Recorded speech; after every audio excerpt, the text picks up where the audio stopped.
Hello everyone, my name is Reagan. Welcome to today's video. I normally do book content and today's going to be another book video. Today is going to be my March wrap up. I read a total of 14 books in the month of March and let's go through some stats. So my average rating for the month of March was a 3.64. I read 7 fantasy books. I read 3 fantasy books, 1 nonfiction book, 1 classic, and 1 dark romance, and 1 mystery thriller. That might have been a good breakup of everything. I don't know, I might have missed a few books, but I will put like the correct stats on the screen. You can see the books behind me, but we're just gonna go through and talk about in order the books I read in the month of March. I also have a lot of videos for all of these books, so if you're interested in checking out a reading vlog of me reading these, there's probably one up on my channel. If not, there's going to be. So if you're into reading vlogs more, I definitely have a ton of reading vlogs for these books. But let's just get into the video and all the books I read in March. The first little book that I have that I read in March was On the Way to the Wedding by Julia Quinn. This is the last Bridgerton novel. I had been trying to finish this series forever and ever, and I finally did it in the month of March, and I'm so proud of myself. These books are always just nice palette cleansers for me. I love reading these in between fantasy books or maybe in between romances that are kind of getting a little monotonous. This always breaks it up, honestly. I have found out that I really enjoy Regency era romances and I need to get more into them. So if you have any recs, I would love to hear them. I ended up rating this a 3-star. It was kind of mid for the series overall. This is about Gregory and Lucy. So Gregory is the second youngest Bridgerton brother. It's not best friend's brother and it's not brother's best friend, but it's like Gregory thinks he's falling in love with Lucy's best friend. He actually falls in love with Lucy kind of thing. I'm glad to be done with the series, and that is the first book I finished in March. The next book I finished in March was Crown of Midnight by Sarah J. Maas. This is the second book that I was rereading for my Throne of Glass reread that I'm doing this year. I have a reading vlog out specifically for this book if you'd like to see spoiler-filled thoughts. I'm doing Sarah J. Maas's preferred reading order, so this book came second. I think I originally rated this a 5 stars, but upon my reread, I'm rating it a 4.5. It's such a fun read, even though I knew the twist. I was falling for the romance. I was attached to the characters, even though I know what happens later in the series. It was a fun reread. I enjoyed it. It's also the book that's kind of like the turning point for the series, so it was interesting to go back and see it because I remember the series being like more like the later books. This is like a complete flip from the later books, so it was interesting to go back and see that. The next book I finished was The Fake Mate by Lana Ferguson. This is a romance in the Omegaverse. This was my first dip into the Omegaverse. This is following 2 doctors. They work at a hospital, but they are also werewolves.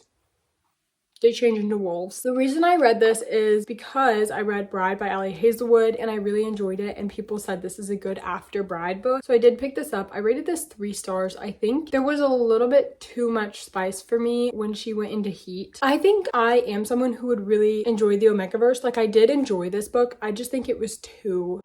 Sorry if the camera angle has changed at all. Anyways, back to The Fake Mate. They were like together for too much of the book. I like a slower build up. I didn't have any issue with the Omegaverse content, which a lot of people seem to have an issue with, and that's fine. Like, if it's not your cup of tea, it's not your cup of tea. I think I would enjoy it, and I think I do enjoy it. This just maybe wasn't the best book for it. I have read a Lana Ferguson book in the past, and I kind of felt the same way about it. There was too much of the characters together and not enough of the build up. So maybe the author is just not my favorite, but I still enjoyed it. I'm still gonna read her other books. But if you like Bride and you want an after Bride read, I definitely would recommend this. I have to like keep adjusting the books because they're all under each other. Next, I did another reread. So I did reread Educated this month. One of the classes I'm taking at school, doing like a book study of it. This is a memoir about Tara Westover. It tells the story of her life. She grows up in Idaho. Her family is extremely religious. Honestly devolves into like survivalism. There's a lot of things that you should be aware about trigger warning wise if you go into this book. There's a lot of emotional abuse, physical abuse in this book, so if you're wanting to go into it, I would be aware of that. This is one of my favorite memoirs that I've ever read. It is so good. It not only makes you think, really reflect on Tara's life and your own life, but it's just also entertaining. I am someone who's deeply fascinated by the idea of religion and just religion in general, but also specifically Mormon religion, and sometimes how religions can devolve into kind of a cult mentality kind of thing. I rated this 5 stars. First of all, I think the writing was great, and I think it was a really, really strong memoir. So like out of my memoir ratings, it would be a 5. I also feel like a lot of the times, unless the book is just objectively bad, I'm gonna rate a memoir 5 stars because it's the story of the author's life. This is technically my first 5-star of the year, but I'm not gonna count it as that because it is a reread. It's not like a new found favorite. Next, I finished All Roads Lead Here by Mariana Zapata. This is my second Mariana Zapata read ever. I rated this a 3 stars. I really enjoyed it. I won this book off Goodreads giveaway, and I wanted to get to it because they kept sending me emails being like, have you read it yet? What did you think? So I did read it. Not only because of that, but I also wanted to read it, but like I felt bad. I hadn't read it yet. I really liked the ending and I liked the relationship. I know Mariana Zapata is a slow burn. I like a slow burn, but the point I was at in the month, I was a little bit slumpy, and this book being a intense slow burn, I was not in the right headspace for it. It was making me feel a little bit more slumpy. A Grumpy Sunshine, age gap. It's set in like Utah. It was a good time. I don't think I'm gonna think about it a lot. That's kind of why it's a 3. Glad I read it. Nothing super life-changing or crazy, but fun time. Next, I did listen to the audiobook of The Teacher by Frida McFadden. I've read one other Frida McFadden book before, and it was good, but it wasn't my favorite thriller. I guessed the ending. This one though, I did not guess the ending. I rated this 4 stars. It made me feel things. If you can't tell by the cover, it's about like a teacher-student relationship and that kind of vibe. So it made me feel very icky, which if a book can make me feel something, that is a good thing, even though if what I'm feeling is bad. It actually made me feel gross, which is what a thriller is supposed to do. It was a bit of a slower thriller. It wasn't like twists and turns, you're whipping your head around, there's so many plot twists, but it was like kind of more psychological. I don't know how to review thrillers because I don't read them that often. This was like the 3rd or 4th thriller I read this year, and I have a goal to read 10. A lot of people recommend Frida McFadden, so I would recommend her. I'm not like the most experienced in thrillers. If you think you'd enjoy it, I would read it. Do with that what you will. But I thought it was good. It was a fun time. I'm glad I read it. I like the cover. Next, I read Done and Dusted by Lila Sage. This was such a cute and fun time. I read this super fast on my Kindle. Love the cover, first of all. It is very much like the Chestnut Spring series, if you have read that. Not only because it's a cowboy romance, but like the family dynamics are the same and the kind of found family vibe. I just think this one's a little bit more lighthearted, just fun time kind of vibe. I rated this a 3.5. There was some unexpected spice. Normally wouldn't bother me. I was going into this looking for like a cute, fun romance, little to no spice because I was not in the mood. It did have some unexpected spice, so if this cover fooled you like it fooled me, just be aware of that. It was good spice though. I would not say it was bad. I just was naive and didn't expect it. Kind of how like the plot twist was handled got me a little bit like, okay, classic rom-com situation. I don't know. I still had a fun time. I still really liked it. 3.5. I would recommend. I keep moving the camera around and it's gonna make for a very difficult time editing this video. We're about halfway through, I think. I've got 6 more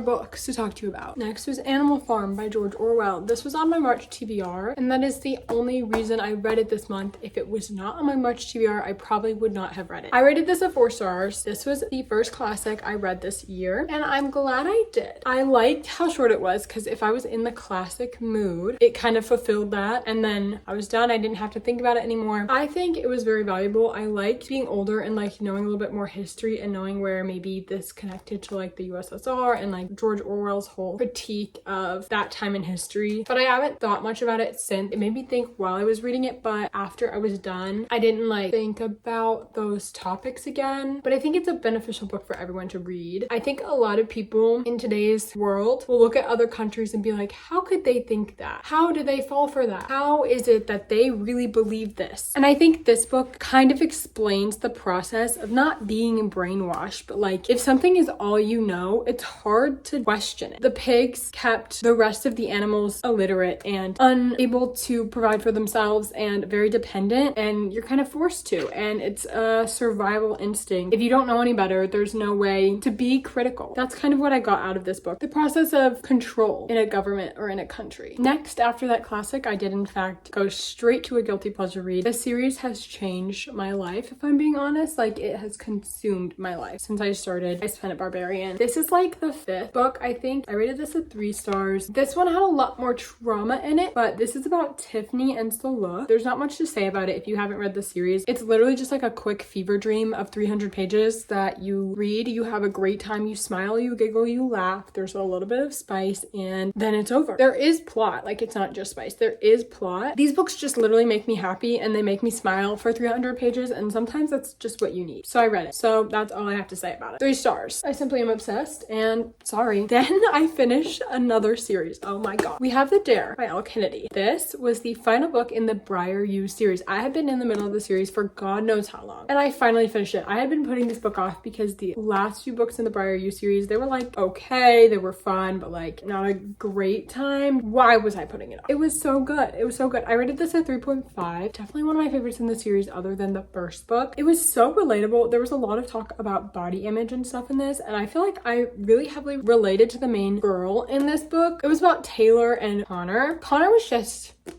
a great book boyfriend. They were both very insecure about different things. Should they have been together? If you were to ask a licensed therapist, probably not. I still ate it up. My only critique with it, not my only critique, but like the one thing that I was like kind of missing from this book was it was more girl obsessed with boy than boy obsessed. And I wanted more boy obsessed vibes. When we would get to his POV, I'm like, why aren't you thinking about her right now? Why are you talking about hockey and why is she not in your head? They definitely did need therapy, and the resolution without therapy was like, wow, that is very unrealistic. A relationship is not going to solve your deeply rooted body issues, but hey, it's a work of fiction. Next, I read Midnight Ruin by Katie Robert. This is the most recent release in the Dark Olympus series. It's Greek mythology retellings. That's spicy. There's not much to say because I don't want to spoil the plot for you. Some of the spice in the beginning was kind of comical. I had never explored this kind of dynamic before in a book, and it was interesting to read, and sometimes it made me giggle, but honestly, fun time. Also, all of a sudden we were in a shootout. There was a tank. I have questions, but honestly, I'm not gonna ask them because I'm just here for the good time. It's not giving really much else. It's just fun. Next, I read The Assassin's Blade by Sarah J. Maas. This was the 3rd book I reread for my Throne of Glass reread this year. I ended up giving this a 3 star. This is Selena Sardathian's backstory. I think this was my most difficult reread so far for sure because I knew the end. Really just wanted to get to Air of Fire because I had just read Crown of Midnight. I was like, oh, this book is dragging. It's there for a reason and I appreciate its reason. There was a lot of foreshadowing and things you see come into play in Air of Fire. For a reread, it was dragging. I have a reading book on this if you'd like to see my in-depth spoiler-filled thoughts. I'm gonna rub my eye and it's gonna turn so red in the next second. Barbarians Mate by Ruby Dixon. I needed to get through something quickly because Assassin's Blade was taking me like weeks. I rated this at 4 stars. Sorry, but Eaten Alive. This is a cutesy fun little alien romance and someone gets eaten alive. I was just here for the vibes. Same as the other book in the series that I talked about earlier. I go into this knowing exactly what I'm gonna get and I get it. It was one of my favorites in the series, I'd say. Hayden and Josie. Is her name Josie? It is Josie. I'm so sorry. Enemies to lovers type vibe. Hayden,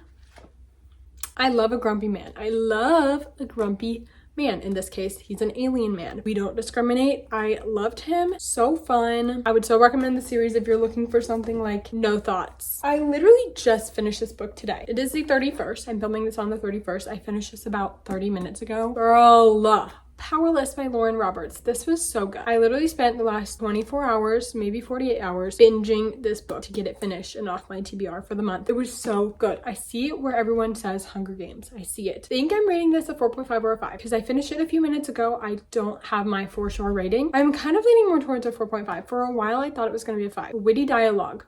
Chef's kiss. So good. It did get slow a little bit in some parts of the plot. I need the second one. I have both of the next pre-ordered. Angst of it all was just, it was so strong. Lauren Roberts, you did an amazing job with this. Keep doing what you're doing. These are the books that I read in the month of March.